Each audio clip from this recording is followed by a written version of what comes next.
오늘 우리 그 말씀께 주시는 하나님의 말씀 한번 나누겠습니다. 마태복음 3장, 아까 우리 영상 보셨죠? 마태복음 3장 13절에서 15절 말씀.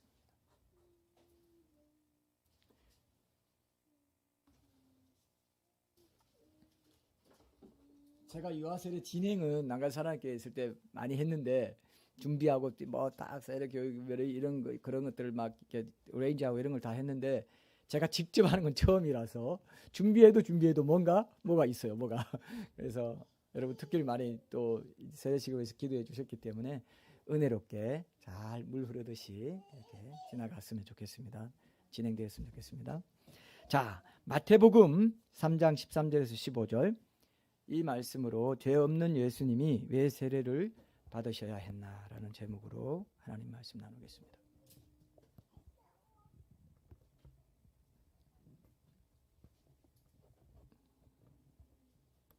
자, 제가 읽을게요.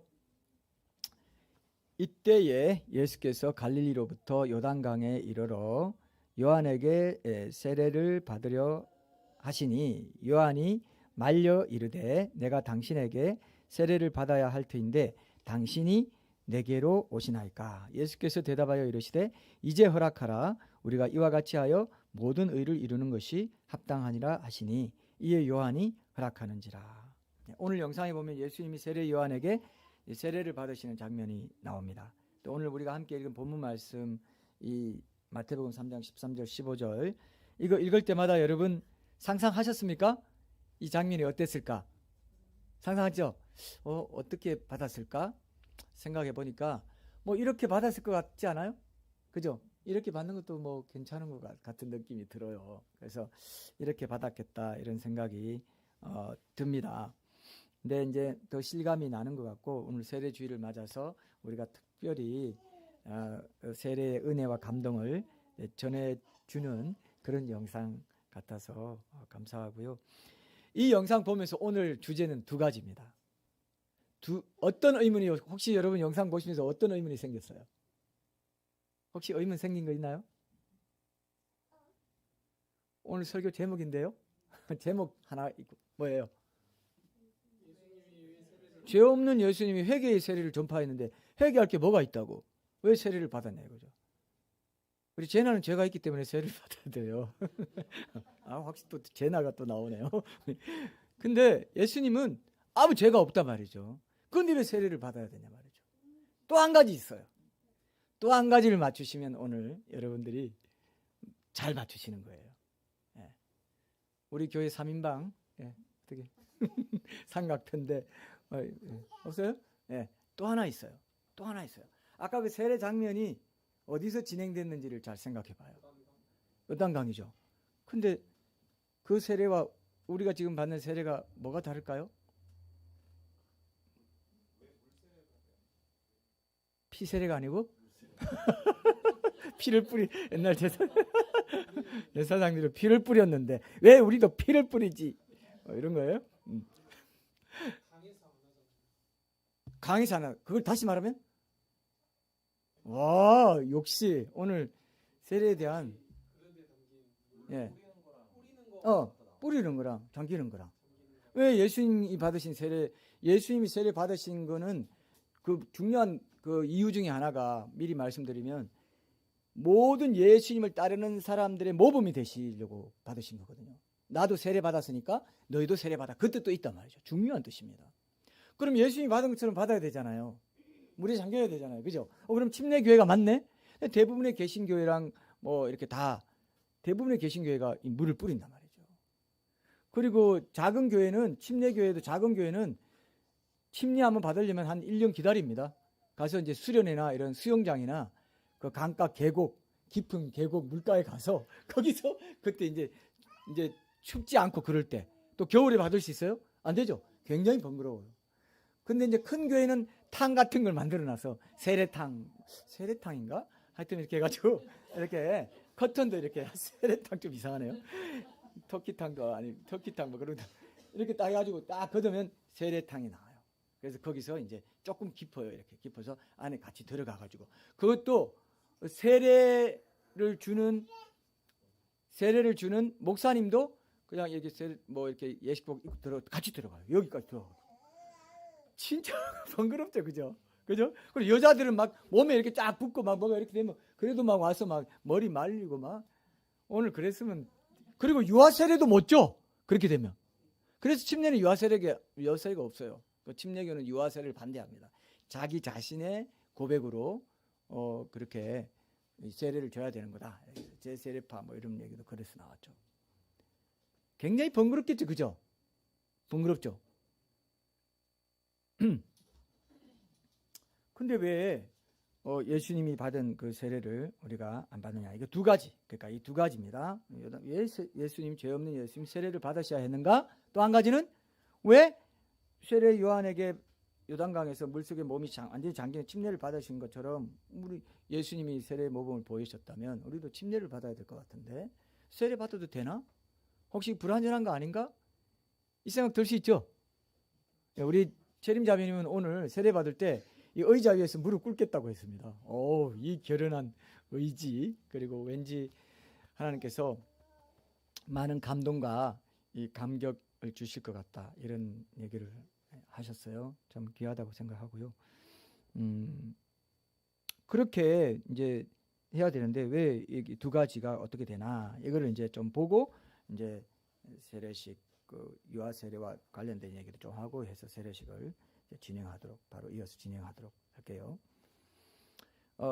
이 영상에 나온 것처럼 예수님이 세례 받는 장면을 수세 장면이라고 합니다. 세례를 받는 또는 씻음을 받는 이런 장면이라고 하는데 딱 찾아오니까 세례 요한에게 찾아와서 회개 세례를 받으려고 하니까 요한이 예수님을 말리면서 뭐라고 했나요? 여기 보니까 14절 요한이 말려 이르되 그죠? 내가 당신에게서 세례를 받아야 할 터인데 당신이 내게로 오시나이까. 예, 자기는 흠이 있다는 걸 알고 예수님은 메시아인 걸 알고 흠이 없는 그런 오히려 메시아적인 세례를 베푸시는 능력 있는 분이신데 어떻게 나한테 세례를 받으려고 하십니까? 요한의 말을 듣습니까? 안 듣습니까? 예수님이 안 듣죠, 그죠? 이렇게 한 이유는 어떤 개인적인 죄의식을 느낀다거나 요한의 세례가 옳다 뭐 이런 보증을 하기 위한 뭐 그런 게 아니고요. 15절에 나와 있는 그대로입니다. 여러분 15절 제가 읽어볼게요. 예수께서 대답하여 이르시되 이제 허락하라. 우리가 이와 같이 하여 모든 의를 이루는 것이 합당하리라 하시니 이에 요한이 허락하는지라. 아까 영상에는 요 부사가 빠졌어요. 뭐라고 한지 아세요? 허락하라 그랬어요.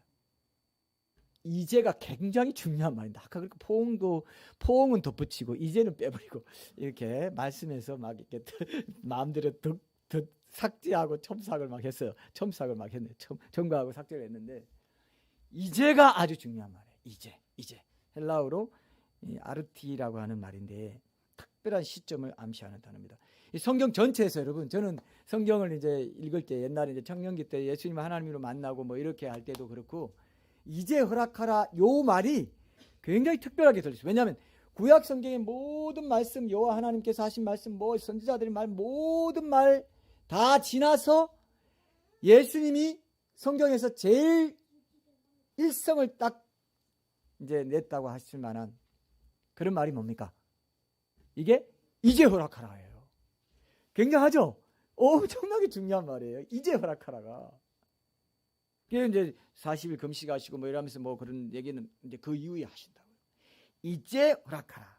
이게 이제 중요합니다. 제가 옛날에 이제 예수님을 하나님으로 만났을 때 바로 이 복음서에 기록되는 예수님 말씀이 구약 성경에서 하나님 말씀하신 것과 아주 오버랩 돼가지고 같은 분이 말씀하시는 것처럼 들렸다고 제가 간증한 적이 있잖아요.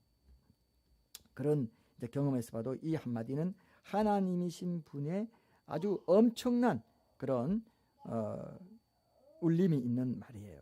어쩌면 구약 성경 전체를 총 요약하면서 신약 시대를 여는 그런 말이기도 합니다. 그죠? 다시 한번 보세요, 여러분. 이제 허락하라. 이게 아주 중요한 말입니다. 요한의 반대가 원칙적으로 옳지만 이제 그러니까 지금 구속 역사 중에서 지금 이 시점에서는 요한이 자신에게 세례를 베풀어야 된다. 왜냐하면 예수님이 이제 종의 역할을 자처하시고 백성들과 자기를 동일시하는 그럼으로써 그들의 대속 제물이 되는 십자가 고난을 통해서 그들의 대속 제물이 되는 것으로 이제 어떻게 보면 세례를 받는 거기 때문에 그 모든 구약 성경에 제사의 제물들이 있었죠. 그죠? 제사 제물들이 있었죠.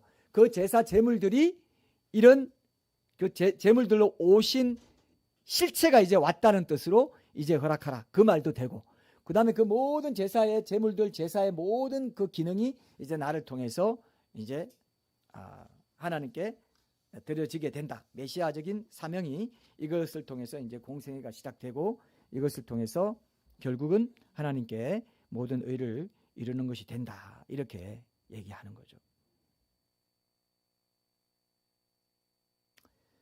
이렇게 얘기할 수 있는 근거가 있어요. 여러분 누가복음 1장에 보면은 혹시 기억나세요? 사가랴와 엘리사벳이 엄마 아빠죠. 세례 요한의 엄마 아빠죠. 근데 거기 보면은 희한한 거는 사가랴가 제사장 가문이고 제사장인데 엘리사벳도 아론의 후손이라고 돼 있어요. 제사장 아론 가문이라고 돼 있어요. 그러니까 이거는 엄마 아빠가 다 제사장 가문이면서 세례 요한도 그 제사장 가문의 혈통을 잇는 거죠. 그래서 예수님께 보라 세상 죄를 지고 가는 하나님의 어린 양이로다 하면서 예수님께 세례를 받는 게 의미가 있다는 겁니다. 왜냐하면 제사장으로서 예수님께 계속 제물이 된다는 것을 보여주신 것이기 때문에. 이해되죠? 그죠? 그렇게 하고 나서 요한복음 1장 29절에 보면 예수님을 가리켜서 보라 세상 죄를 지고 가는 하나님의 어린 양이로다. 그렇게 말하고 이제 마태복음에서는 성령님이 비둘기처럼 오시고 하나님께서 말씀하시는데 요한복음에 가면 이렇게 말한 뒤에 내가 보니까 성령이 머물러 그 있더라 하면서 하나님의 아들이라 하면서 또 그 증거를 해요. 그러니까 다른 형태로 얘기를 해요. 이해되죠? 그죠? 그때 본 거를 요한복음에서 말합니다. 그럼 요한복음에서는 세례를 주는 것이 제사장 가문인 내가 세례를 줌으로써 모든 의를 이루는 대속 제물로서의 예수님을 내가 세례를 줌으로써 공식적으로 인정하는 그런 것이 되는 거죠. 이해되죠? 그래서 이것이 이렇게 함으로써 모든 의를 이루는 것이 맞다, 합당하다. 사적 생애를 마감하고 메시아의 직무를 수행하는 공생애로 들어가는 것과 관련해서도 이렇게 해서 의를 이루는 것이 맞다. 이렇게 얘기한 거예요. 그래서 예수님이 궁극적인 속죄 제물이 되신다는 사실에 대한 제사장적인 예표였다. 세례 요한에게 받으신 예수님 세례. 그러니까 이해되죠? 그죠? 이해되죠? 세례 요한이 제사장 가문이었고 제사장 가문의 그 세례 요한에게 그렇게 세례를 받으시는 것은 예수님의 공생애의 가장 중요한 목적인 대속 제물이 되시는 것. 모든 사람을 대신해서 십자가 고난을 당하시는 그 고난에 대한 또한 그 확정이 되는 인증이 되는 이런 뜻이 있는 거죠. 그리고 세례 요한이 레위 지파 아론 그 대사장 가문이고요. 그리고 또 하나는 구약 성경 이사야서에 메시아를 예비하고 준비하는 당사자로서 세례 요한이 예언되어 있습니다. 광야에서 외치는 자의 소리다 그랬잖아요. 이사야서 40장 3절에 보면 그래서 메시아의 길을 예비하기 위해서 사람들에게 회개하라고 외치는 자였기 때문에 구약 성경에서 그죠? 구약 성경에서 예언된 그런 엘리야 메시아 길을 예비하는 엘리야로서의 세례 요한이기 때문에 세례 요한에게 세례를 받으시고 이 모든 것들을 이제 공적으로 인정받는 이것이 합당하다 이렇게 보신 것입니다. 이해되시죠? 그죠? 어렵지 않습니다. 회개할 죄가 없었는데도 세례 받았다는 것은 아까 말씀드린 죄로 타락된 인간과 자신을 완전히 일치시키시고 죄인인 사람들을 대신하는 일을 시작하시고 대속 제물로서의 그런 의미를 갖기 때문에 그렇게 하신 거죠. 그리고 또 여러분 고린도후서 5장 21절에 보면은 하나님이 죄를 알지도 못하신 이를 우리를 대신하여 죄로 삼으신 것은 우리로 하여금 그 안에서 하나님의 의가 되게 하려 하심이라 그렇게 말했어요. 그래서 하나님의 의를 이루는 것이 합당하다. 그런 거는 아까 말씀드린 대로 완전한 의든 예수님 완전한 의가 우리 스스로 해결할 수 없는 죄에 대한 불법 요구를 완전히 충족시키고 우리의 죄를 가져가시고 예수님의 의를 누구에게 줬습니까? 예수님의 의를 우리에게 줬죠. 그죠? 그걸 또 의미한다는 거죠. 이렇게 해서 의를 이루는 것이 합당하다. 그 뜻이 바로 그것입니다. 그래서 이런 여러 가지 뜻 때문에 여러 가지 의미 때문에 죄 없으신 예수님이 세례 요한에게 세례를 받았다. 예수님이 세례자의 모범이 되시고 모든 예수님을 따르는 자들은 이렇게 세례를 받아야 된다. 이런 뜻도 있고 그죠? 그리고 메시아로서의 그런 공적인 직무를 인정받는 그런 대속 제물로서 제사장 가문의 레위 지파에 속한 세례 요한에게 세례를 받는 것 이런 것도 다 중요한 뜻이 있다는 것입니다. 근데 이제 이거는 우리가 그럼 이해를 할 수 있습니다. 근데 왜 예수님이 받으신 그런 침례처럼 우리가 받지 않고 물을 뿌리는 것으로 이렇게 물을 뿌리는 것으로 받느냐 이거예요. 이건 정말 비성경적인 것이 아닌가, 여기에 대한 논란이 계속 되어 왔습니다. 근데 중요한 것들 포인트 몇 개만 여러분 딱 짚으시면, 아하, 세례 받는 게 침례와 전혀 다를 바가 없다고 주님이 성경에 이미 다 암시를 해 두셨구나, 이걸 우리가 알 수 있어요. 아는 게 중요하겠죠. 세례를 받는데 저 침례 좀 찜찜한데, 이런 사람 혹시 있나요? 혹시 다 잠기고 싶으세요? 예, 그러면 이제 침례교를 가야 되는 거죠. 근데 이제 세례도 이렇게 있다는 걸 우리가 이제 아시면은 그런 생각을 안 하셔도 됩니다. 이해되시죠? 제나 아버님 이상하네요. 예, 꼭 이해하시고, 이것도 이걸 알고 우리가 세례식을 하는 것이 좋다고 생각합니다. 원래 기독교 세례의 종류에는 몸 전체가 물속으로 들어갔다 나오는 침수례라고 합니다. 침수례. 영어로는 immersion이라고 해요. 완전히 잠기는 거. immersion. 머리에 물을 부어서 흘러내리도록 하는 관수례. 이건 pouring이에요. pour 하죠. pour out. pouring 이렇게 말하고, 머리에 물을 뿌리는 살수례. 이거는 sprinkling. 그죠? 뿌리는 거. 이 세 가지가 있어요. 원래는. 예. 붓기도 하고 그랬는데요. 지금 이제 뿌리는 게 이제 대부분이 됐는데, 근데 이게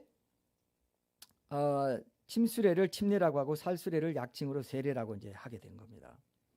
근데 이게 이제 근본적인 의미상으로는 같은 말이라고 하시는데, 이제 다만 침례와 세례 중에 어느 방식이 더 성경적인가, 여기에 대해서 계속해서 이제 논쟁이, 교회사에서 논쟁이 되어 왔고 이렇게 했어요. 그럴만하죠, 그죠? 왜 예수님이 침례를 받았는데 왜 우리가 이렇게 약식처럼 하느냐, 여기에 대한 이제 논란이 있었던 것이죠.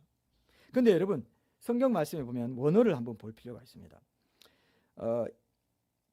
침례를 뜻하는 헬라어 밥티조가 담그다, 즉시다이기 때문에 물에 담갔다 올라오는 게 맞다, 이렇게 보는 이제 그 문제가 있어서 이게 이슈가 되는 건데, 고린도전서 10장 2절에 보면은 모세에게 속하여 다 구름과 바다에서 세례를 받고라는 말씀에 나오는 이 세례를 받는다는 말에 이 밥티조가요, 원래 헬라의 동사가 물에 담그다, 물로 휩쓸다, 물로 완전히 적게 하다는 의미도 있고, 잘 들으세요. 밥티조라는 원어가 그 뜻도 있고, 또 어떤 뜻도 있냐면은 씻는다는 뜻도 있어요. 마가복음 7장이라든지 누가복음 11장 이런 데 씻는다는 뜻도 있고, 담그거나 끼얹어서 깨끗하게 하다, 물로 깨끗하게 하다, 이런 뜻도 있다는 겁니다. 이해되죠? 완전히 잠기다, 물로 많이 휩쓸다, 이 뜻도 있고, 씻는다, 또 물로 깨끗하게 하다, 또 끼얹어서 담그거나 끼얹어서 깨끗하게 하다, 끼얹어서, 그죠? 담그거나 끼얹어서 깨끗, 둘 다가 있다는 거예요, 헬라어 원어가. 그래서 이 신학자들이 여기서 이제 괜찮다라고 다 교회사에서 그 확정이 되어 왔기 때문에 지금 이렇게 세례를 하는 거지, 침례가 진짜인데 나는 약식으로 세례를 받으니까 찜찜이, 그런 건 없습니다. 이해되시죠? 우리 장로교도 아니지만 저는 세례에 대해서는 그렇게 생각을 하고 있습니다. 자, 근데 보세요. 그럼 성경의 근거를 더 한번 찾아봅시다. 에스겔서 한번 찾아보세요, 여러분. 에스겔서 36장.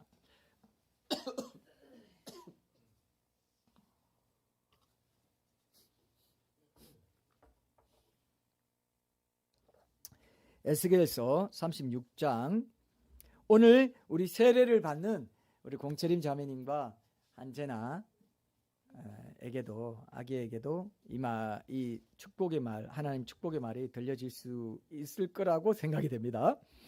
에스겔서 36장 24절 26절, 이거 뭐 다 안 읽어도 되고 25절이 핵심 구절인데 다 읽어서 우리 세례식을 더 축복하고 싶어요. 제가 한번 읽을게요.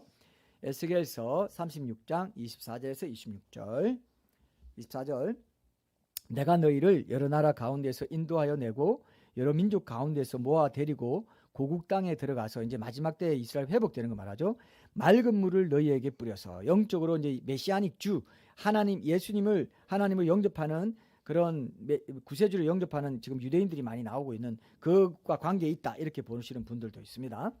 맑은 물을 너희에게 뭐라고 됐습니까? 뿌려서 너희로 정결하게 하되 곧 너희 모든 더러운 것에서와 모든 우상 숭배에서 너희를 정결하게 할 것이며, 또 새 영을 너희 속에 두고 새 마음을 너희에게 주되 너희 육신에서 굳은 마음을 제거하고 부드러운 마음을 줄 것이며 또 내 영을 너희 속에 두어 너희로 내 율례를 행하게 하리니 너희가 내 규례를 지켜 행할지라. 어떻습니까? 여기 보니까 뿌려라고 되어 있죠. 그죠? 맑은 물을 너에게 뿌려서 너희로 정결하게 하되. 이것이 레위기는 찾아보지 마세요. 레위기 14장 1절에서 7절까지도 보면 정결례를 얘기하면서 구약시대에 나병으로 부정해진 사람이 정상인이 되었을 때 이제 그를 정결케 하는 예식 중에 뭐가 있냐면은 우설초에 제물의 피를 찍어가지고 정결케 할 사람에게 7번 뿌리는 예식이 있어요. 이것과 연결이 돼요. 물을 뿌리는 거. 자, 원래 신학적으로 세례는요, 물을 뿌리는 게 예수의 피를 상징해요. 이해되죠? 그래서 물을 뿌리는 거, 피를 뿌리는 거, 구약시대에 다 있죠? 구약성경에 다 있죠? 구약성경에 근거가 있다 이거예요. 뿌리는 것과 담그는 것 다 똑같다. 이미 여기에 암시가 되어 있다는 걸 우리가 알 수가 있다는 겁니다. 예. 이 지금 세례수는 예수님의 피를 상징해요.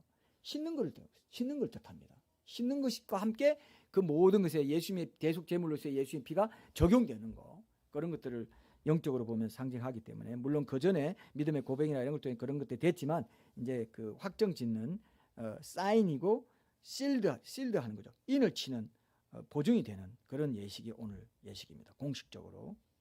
그래서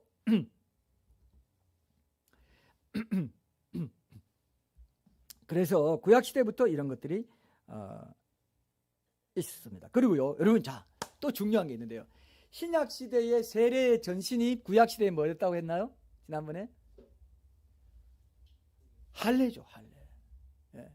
무슨 신학적인 문제 나오면 저쪽으로 가면 됩니다. 예. 할례죠, 할례. 근데 자 보세요. 그러면 지금 방금 우리가 말한 이 얘기, 물과 피와 관계된 것이 할례에 뭐가 있습니까? 할례에 뭐가 있어요? 오늘 현자매님 얼굴 보니까 유아 세례자의 부모님 얼굴 같은 느낌이 있어요. 이거 무슨 뜻인지 모르겠지만 좋은 뜻입니다. 네. 하나 그래도 답 한번 맞춰보시죠. 오늘 기념으로. 할례와 물과 피 무슨 연관이 돼요? 이것도 연관이 돼요. 할례 받을 때 피를 흘립니다. 피를 흘립니다. 물을 뿌리는 게 피 흘림과 관계 있고, 예수님의 피 흘리신 그 피를, 예수님이 십자가에 달려서 피 흘리신 그 피를 내게 뿌리는 거예요. 정결해지는 것입니다. 맑은 물로 정결케 해서 영이 새로워지고 새 마음, 새 영을 주신다. 그죠? 세례 받는 게 이렇게 중요해요. 맞습니까? 얼마나 축복된 건지 몰라요. 그리고 부모님은 또 유아 세례자의 부모로서의 서약을 하면서 자기 영적으로 새로워지는 그런 시간이 하나님이 허락하신다고요. 놀랍죠? 이게 피 뿌림과 관계 있고 피 흘림과 관계 있고, 예수 그리스도의 그 보혈의 피, 영원한 지옥 형벌에서 유일하게 구할 수 있는 건 피밖에 없는데, 그 피를 뿌리는 의식을 한다는 게 구약 시대부터 진행되어 왔고 다 확정이 되는 이것이 얼마나 귀한 것입니까, 여러분? 요즘은 이슬람 국가들에서는요, 여자에게도 이 할례를 행한다 해가지고, 아이고야, 제가 이게 뭐 이렇게 사진이나 이거 보도 뉴스 받는 뭐 유엔에서도 그거 하지 말라고, 비인간적이고 그런 야만적인 거 하지 말라고 하는데, 여자의 어떤 생식기의 일부를 베어내버려요. 피를 흘리게 해요. 그래야 소년들이 죽기도 하고 고통스러워가지고 며칠 동안 그냥 신음하고 있죠. 그래서 이걸 구해야 된다고 막 그 유엔에 어디 뭐 무슨 막 이런 사람들이 되지 않도록 이 제도가 개선되도록 인권적인 면에서나 이렇게 해야 된다고 하고 막 그러고 있습니다. 종교가 뭐길래, 여러분, 바른 종교를 알고 정말 이 땅에 태어나서 우상이 난무하는 이 시대에 예수님을 통해 가지고 샘물처럼 맑고 깨끗하고 분명한 참된 구원의 진리를 제대로 만났다는 거, 감사한 거죠. 그리고 세례까지 받는다는 거 어때요? 예수님의 피뿌림을 받으면서 상징적으로 영적으로 세례까지 받는 거 어때요? 엄청난 복이죠. 엄청난 복이죠. 이 자리가 보통 자리가 아닙니다, 여러분. 맞습니까? 이걸 붙잡아야 돼요. 이걸 붙잡아야 돼요. 와, 자다가도 벌떡 일어난다는 그런 얘기가 정말 남의 얘기가 아닙니다.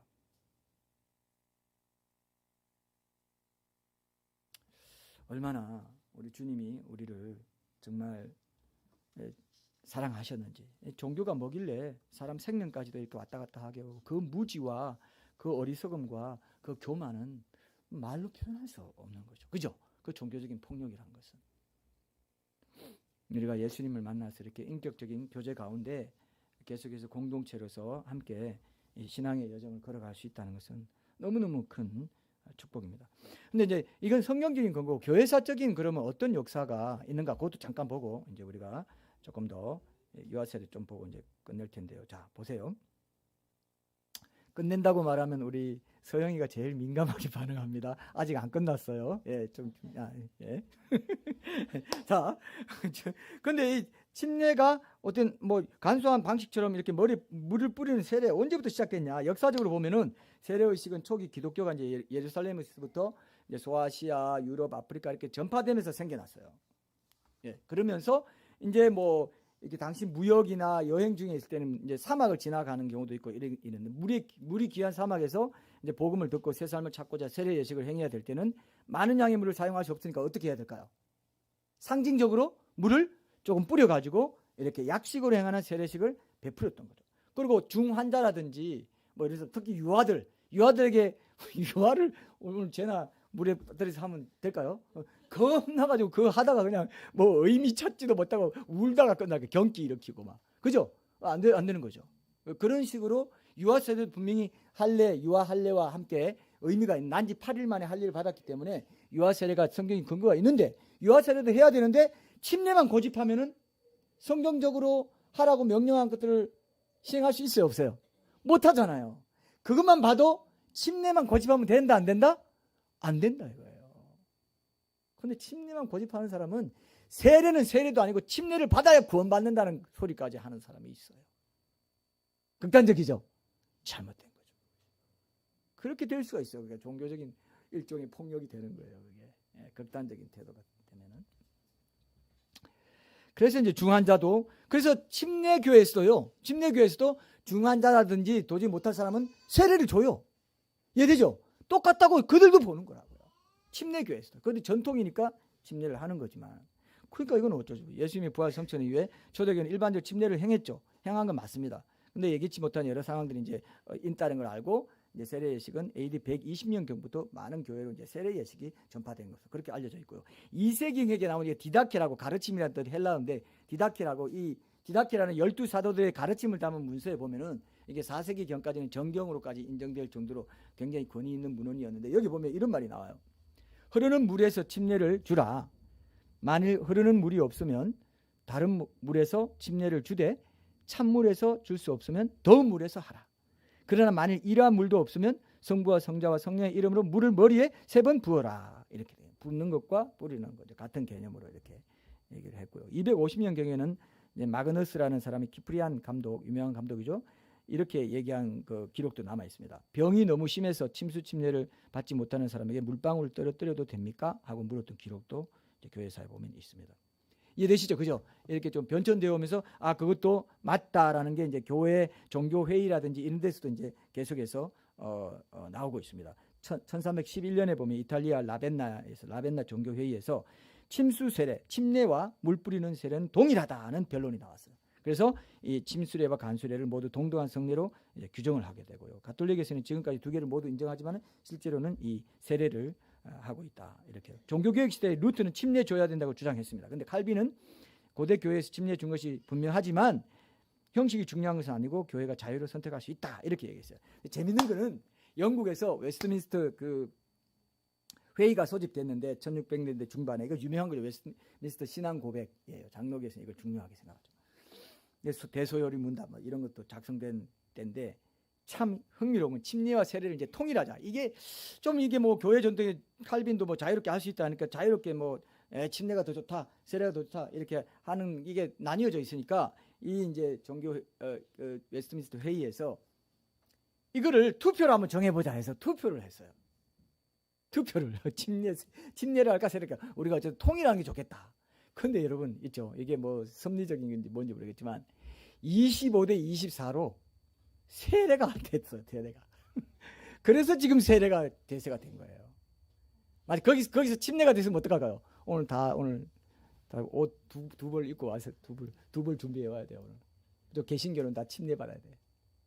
침례 교회라고 따로 할 것도 없어요. 그냥 무슨 교회 하면 다 침례, 장로교도 다 침례고 그랬을 거예요. 희한하죠? 근데 어떻게 뭐 그렇게 돼? 근데 24명이나 또 침례를 했다는 거는 그래도 침례에 대한 요구가 있었다는 거고 그만큼 또 침례에 대한 예수님이 그렇게 요단강에서 받으셨는데 우리도 그래야지 이런 게 있었다는 거죠. 초대교회의 어떤 그런 것들을 이렇게 하자 이런 얘기를 이제 했다는 거죠. 근데 초대교회 이제 이런 걸 보면서 이 시대나 문화 변화에 따라 이런 것들을 뭐 본질은 우리가 바뀌지 않고 지키되 어떤 의식이나 문화적인 요소들은 바꿀 수 있고 이런 게 어느 정도 마음을 열어둬야 되는데 근본주의자들의 그런 어떤 그 습관은 뭐냐면은 그거 딱 그 문자 그대로 지켜야 될 때가 있고 문화적으로 좀 융통성을 발휘해야 될 때가 있는데 요거는 핵심이 예수님의 피뿌림을 받고 구약 성경에 근거도 있고 근거가 없으면 또 문제가 될 수 있죠. 그죠? 근거가 있고 다 상징적인 거거든요. 자, 여러분 물에 빠져 침례 받는다고 그때 제가 씻음 맞나요? 아니죠. 그거는 이미 제씻음 받고 예수님을 구주와 주님으로 모신 사람들이 예식을 그렇게 한다는 것입니다. 공적으로 고백을 하는 거거든요. 그죠? 그것인데 그때 하면 그때 제씻음 받고 그때 뭐 성령을 받고 뭐 이런 게 아니에요. 이미 성령 받고 성령이 내주하시고 고백이 있고 제씻음 받고 제사함 받고 용서 받고 하는가 화해를 이룬 사람이 세례를 받는 거란 말이에요. 상징적인 것이기 때문에 이거는 문자에 집착할 필요 없고 어떤 거는 문자에 집착해야 될 거 있어요. 동성애라든지 낙태라든지 여러 가지 중요한 것들이 있습니다. 근데 이건 아니라고요. 그죠? 이런 게 있어요. 이걸 잘 구분해야 우리가 쓸데없이 에너지를 낭비하지 않습니다. 이걸 어디서 나는지 좀 생각해 보니까 이런 생각이 들었습니다. 이 어떤 사람들은 또 초대교회 당시에는 세례교육을 2년 3년씩 했다. 그렇기 때문에 지금 세례교육은 너무 짧고 급조된 거다. 막 이렇게 주장하는 사람도 있습니다. 근데 초대교회 당시에는 왜 그런지 아세요? 혹시 왜 그런지 아시는 분? 초대교회 당시에는 왜 그렇게 2년 3년씩 세례교육을 오랫동안 주고 신자로 받아들이는 것을 뜸들이면서 계속 그렇게 했을까요? 이건 교회사의 유명한 얘기인데요. 그때 당시에 뭐 카타콤이다 뭐다 해서 밀고자가 많고 교인 됐다가 배신하고 밀고 해가지고 교회 공동체에 큰 해를 끼치고 이런 게 있기 때문에 그때는 그 당시 문화적 상황과 시대적 상황이 그랬기 때문에 2, 3년씩 했어요. 실제로 초대교회에서는요 믿는 즉시 세례 줬어요. 여러분 아시죠? 그 사도행전 2장에 보면은 오순절에 사도 베드로가 예루살렘에서 설교하고 나서 3,000명이나 되는 사람들이 예수님을 믿었는데 그날에 다 세례 받았다고 돼 있어요. 나중에 찾아보십시오. 그다음에 사도행전 16장에도 보면은 빌립보 감옥의 간수가 사도 바울을 전도받고 믿은 즉시 온 가족이 다 세례 받았다 돼 있습니다. 그 초대교회도 성경적이지 않죠? 그죠? 문화적 상황에 따라 그렇게 한 거예요. 그럼 지금도 어떻습니까? 세례 교육이든 뭐든 교회 상황이나 이런 것에 따라 적당하게 그동안 이 사람은 충분히 고백이 충분하고 이 부모는 확실하게 이런 열심히 있고 이러면 이런 정도로 해서 교육받고 이렇게 하면 되겠다. 융통성 발휘할 수 있는 거죠. 근데 아니 말이야 그 말씀 교회 뭐야 이렇게밖에 안 했어? 2, 3년 내에 안 했어? 왜 초대교회 안 따랐어요? 성경에 뭐 그날에 받을까? 그날에 받아요. 성경적인데 성경대로 할까요? 그건 또 이상하다. 뭐예요 그러면? 뭐예요? 기준이 뭐예요? 기준이 있죠. 기준이. 본질은 바뀌지 않대. 그죠? 상징적으로나 영적으로나 이런 것들이 우리가 해석해서 상징적인 거니까 조금 이 방식은 좀 융통성을 둬도 된다 하면 그렇게 하면 되죠. 그죠? 본질은 뭡니까? 세례를 받는 것을 통해서 예수님이 내 구주 주님이신 것을 공적으로 고백하고 한 교회의 일원이 되고 그리고 예수님과 함께 내가 죽고 다시 살았다는 거. 내 삶의 주인은 이제 예수님이라는 거. 이런 것들을 고백하고 양자가 됐고 성령의 성화의 과정을 내가 이제 밟아간다는 거. 이런 것들을 공적으로 표현하는 겁니다. 세례 뜻이 그거예요. 그죠? 제시씀 받고 죽고 다시 같이 죽고 같이 살고 다시 살고 뭐 이런 것들을 다 세례 뜻이에요. 다 이제 여러분도 잘 아시겠지만 그걸 이제 지키면 되는 건데 그렇기 때문에 여러분들이 그런 부분을 좀 잘 아시면 좋습니다. 초대 교회 때 성경에 나오는 사도행전에 나오는 그 교회가 왜 바로 세례를 줬을까요? 혹시 느낌 오세요? 왜 바로 줬을까요? 사실은 어떻게 보면 세례를 바로 주는 게 사람에게 어떤 일이 일어날지 모르고 하나님께서 명하신 대로 다 이렇게 준수하고자 하는 그 마음을 빨리 이렇게 하는 게 더 좋은 게 우리 혜원자매님도 유아세례 빨리 주고 싶어요 하는 말을 하긴 했어요. 그죠? 그게 또 성경적이었어요. 지금 돌아보면은. 왜냐하면 잠언 27장 1절에 보면은 너는 내일 일을 자랑하지 말라. 하루 동안에 무슨 일이 날는지 네가 알 수 없음이니라 그랬잖아요. 그죠? 이런 일이 있다고요. 개인적으로 저도 예수님 만난 뒤로 이제 그런 그 사람에게 어떤 일이 일어날지 모른다 하는 이런 부분에 대해서 굉장히 많이 참 생각하게 됐어요. 예수님을 내가 만약에 만나지 못하고 죽게 되면 어떻게 될까요? 만나지 못하고 죽게 될 수도 있죠. 네, 그렇게 되면은 정말 조금이라도 더 일찍 하나님이 명하신 이런 것들을 같이 하는 이런 것들이 훨씬 좋다는 생각을 제가 이제 많이 했어요. 저도 예수님 만나고 나서 그런 생각을 더 하게 됐습니다. 그래서 결론적으로 어쨌든 침례도 의미가 있고 세례도 의미 있는데 강조점이 조금씩 달라요. 세례는 물로 피로 씻김 받는 거, 죄 용서 받는 걸 강조한 거고, 들어가는 건 뭡니까? 장사되고 같이 예수님과 함께 장사되고 어때요? 부활의 세상에 다시 사는 거. 이걸 더 강조한 거예요. 근데 그 두 가지가 다 세례의 의미에 다 들어가 있죠. 이렇게 물 뿌린다고 해서 장사되는 뜻이 없는 건 아니라는 것입니다. 그리고 이렇게 들어간다고 해서 죄 씻음 받는 뜻이 없는 게 아니라는 겁니다. 둘 다가 있기 때문에 그 둘 다를 다 활용해도 된다. 침례교는 침례 받고 세례는 또 세례 받는 이런 거 필요하다는 거죠. 또 이 물 세례 받을 때요, 물로 이렇게 뿌림 다를 때 이런 간증을 제가 간접적으로 많이 들었어요. 뭐냐면요, 물 세례 받을 때 성령 세례도 받는 사람이 있어요. 뜨거운 어떤 불, 어떤 하나님의 큰 감동, 감격, 이런 솟구치는 하나님의 그 은혜의 감동을 느낀다는 사람들이 적지 않아요. 그럼 물 세례가 하나님이 기뻐 안 하시면 그런 일이 생기겠습니까? 안 생기겠죠. 그리고 세례는요, 절대로 사적으로 줄 수가 없어요. 주님의 몸된 교회의 공예배의 한 순서로 반드시 드려야 돼요. 누가 나 저기 예수님 만나고 너무 뜨겁습니다. 나 세례 좀 주십시오. 저리 가자. 그 강물에 가서 돼요, 안 돼요? 안 돼요. 신학시대에 그거 안 돼요. 이해되죠? 반드시 구약시대에 제사장에 가서 피를 7번 뿌리고 이런 게 있는 것처럼. 그죠? 지금이 어떻게 보면 목회자는 중재 역할을 하고 있기 때문에 그런 제사장적인 어떤 그 직임을 갖고 있다. 이렇게 이제 신학적으로도 보기 때문에. 맞죠? 그죠? 그런 공식적인 루트를 통해서 해야 된다는 것입니다. 그럼 우리 교회가 오늘 세례 증서 줄 때 그 말씀께 인도 딱 지키고 할 때 그렇게 딱 돼 있는 그게 다 하나님도 그래 그 말씀교회 세례 증서 줄 수 있어 라고 할까요? 아니면 야 그 말씀교회는 내가 세운 교회가 아닌데 그 왜 세례 증서까지 남발하냐 이렇게 할까요? 말해봐요. 공탁계. 하나님께서 그 말씀교회 내가 세운 교회고 그래 세례 증서 천국에서 이미 접수가 됐어. 안 믿으신다. 꼭 천국 얘기하면 저분밖에 아멘 안 해요. 요 삼각편대는 퀴즈 대왕이고 저기는 아멘 대왕인데 특히 천국 지옥이 나오면 저분은 확실하게 아멘이 무조건 나옵니다. 근데 천국에도 접수가 된다. 전 그렇게 믿습니다. 영적인 눈을 뜨고 보세요. 보입니까? 보여요? 중요합니다. 공예배 안에서 드리는 거라고요. 성부와 성자와 성령의 이름으로 세례를 주느라. 이것이 얼마나 영광스러운 선포인지 몰라요. 그죠? 그걸 꼭 믿으시고 하나님 성령 세례 받을 때 은혜도 함께 주세요 하는 그 마음을 품으시면 좋겠습니다.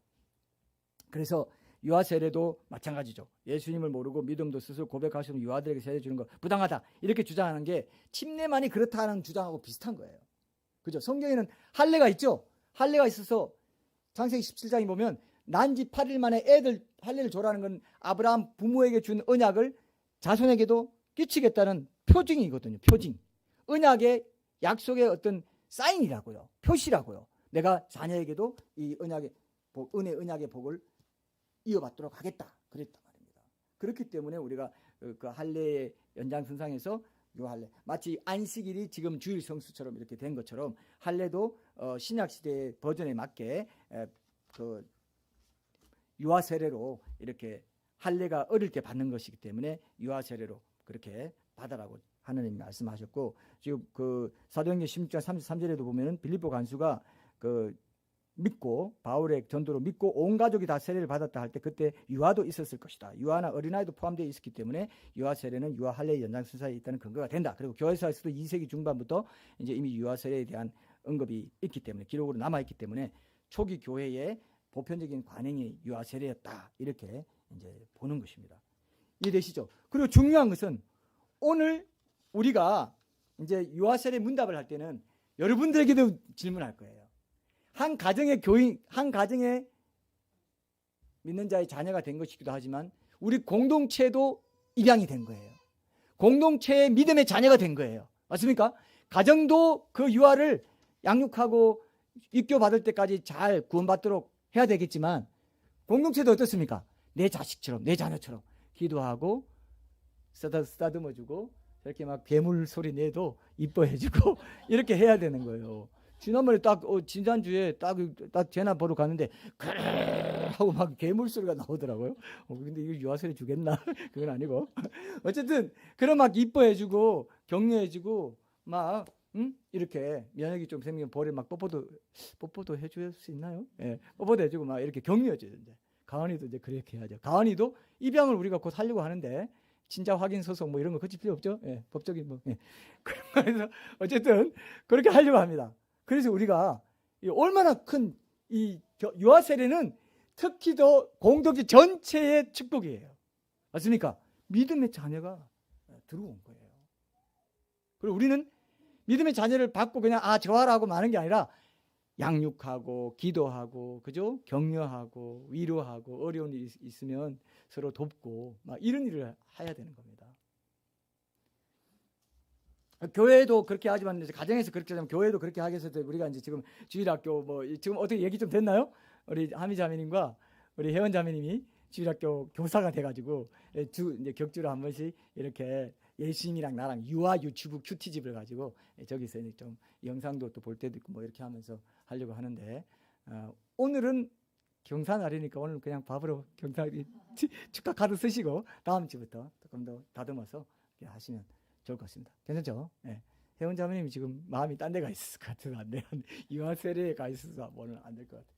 자, 그래서 어쨌든 그런 식으로 이제 우리가 자녀들에게 구원을 위해서 계속 노력해야 되고 죄악의 위험성도 알려주고 삼위일체 하나님에 대한 교리도 가르치고 또 여러분 이런 말 있죠. 자, 이제 결론입니다. 여러분 이런 말 있죠. 유아 세례 받은 뒤에 애가 입교될 때까지 부모가 뭘 해야 되냐면은 자녀는 부모의 뒷모습에서 배운다 그랬어요. 그것의 중요한 게 뭐냐면요. 자녀는요.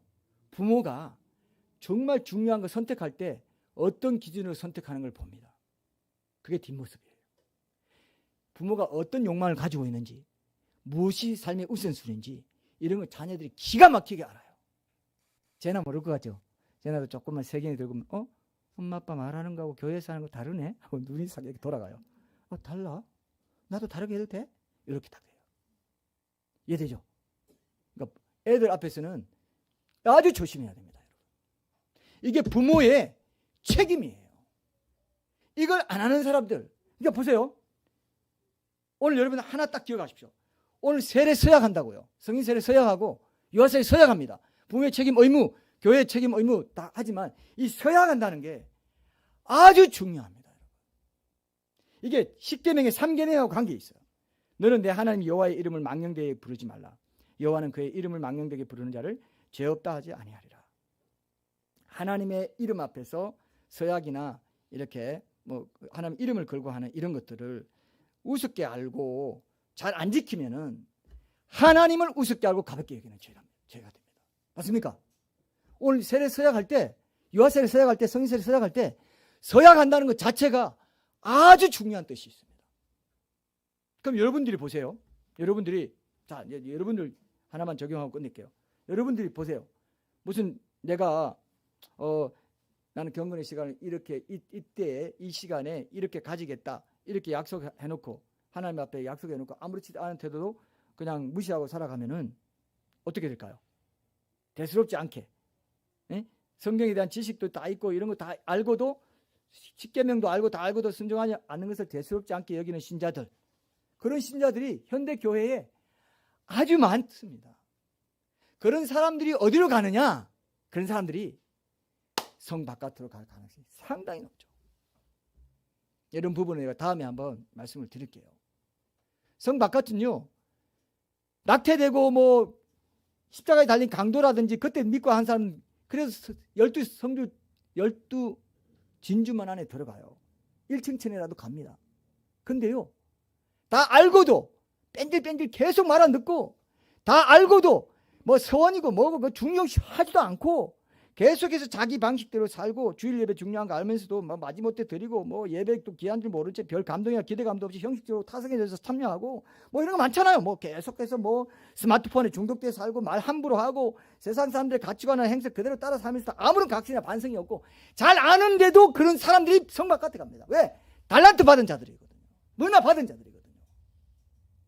이해됩니까? 이해됩니까? 이건요, 흰옷 입고 젊은이 얼굴도 다 됐어요. 예수님 피의 어떤 공로는 입었어요. 이게 지금 신학자들이 하는 얘기 중에 지금 새롭게 하는 얘기인데요. 뭔가 다른 뭐가 있다. 이렇게 얘기하고 있어요. 근데 볼기짝 맞고 인간의 존엄성에 전혀 존중받지 못하고 성 바깥에서 그냥 성 바라보면서 부러워하면서 영원히 산다 이거예요. 어떤 목사님은 간증을 했는데 성 바깥의 풍경을 간증을 했는데 여자들이 유방이 찢기는 그런 벌을 받기도 하고 비참한 그런 걸 받다고 하는 사람도 있습니다. 여러분 잘 생각하세요. 우리가 이기는 자가 돼야 된다. 서약을 지키고 세례서약이든 뭐든 정말 하나님 앞에 경건함과 두려움으로 두렵고 떨림으로 구원을 이뤄가는 이 삶이 농담이 아니라는 겁니다. 맞습니까? 농담이 아니에요. 많이 안 사람들 현대 교인들 중에 그렇게 한 사람 너무 많습니다. 너무 많습니다. 자기는 믿는다 이거예요. 피 흘리고 믿는다 이거예요. 난 믿는데 왜 피가 없나? 얘 봤어? 그러면 뭐 지옥은 안 갔다 합시다. 지옥은 또 죄를 지으면서 습관적으로 너무 확실한 죄 짓고 막 너무 그런 죄질이 무겁고 습관적으로 회개도 않고 막 이런 막 하나님께서 판단하시겠죠. 그건 모르겠습니다. 어쨌든 뭐나 하나 받은 그 종이 바깥 어두운데 던져서 슬피 울며 이를 간다는 그 장수는 지옥과 다르다는 것을 지금 많은 사람들이 이제 얘기하고 있고 신학자들도 그걸 정리하고 있고 이런 단계까지 왔어요. 마지막 때니까 이런 걸 보여주신다고 생각합니다. 이해됩니까?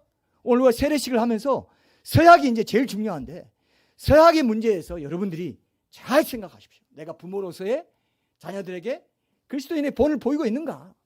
그죠? 이걸 보십시오. 여러분 유아세례 만약에 줬다 그러면 부모로서 입교까지 본을 보이는 삶을 사는 것이 세례 받은 자의 마땅한 책무고 또 유아세례 준 부모의 마땅한 책무라고요. 오늘 결론을 이걸로 놓으면서 우리 간절히 한번 여러분들이 마음에 오늘 짧게 한 1분 정도라도 하나님께 결단하고 회개하는 기도하고 우리 세례식을 위한 찬양 드리고 이제 세례식을 쭉 진행하는데요. 정말 여러분이 두렵고 떨림으로 이 세례식에 참여해야 됩니다. 사실은. 맞습니까? 서약할 때의 그 마음도 진실한 마음, 경외감이 깃든 그 마음을 가지고 하나님 앞에 나아가야 됩니다. 자, 우리 한번 기도하고요. 오늘 말씀 듣고 회개하는 마음 주시는 거 기도하고 우리 찬양 드리겠습니다. 기도하겠습니다.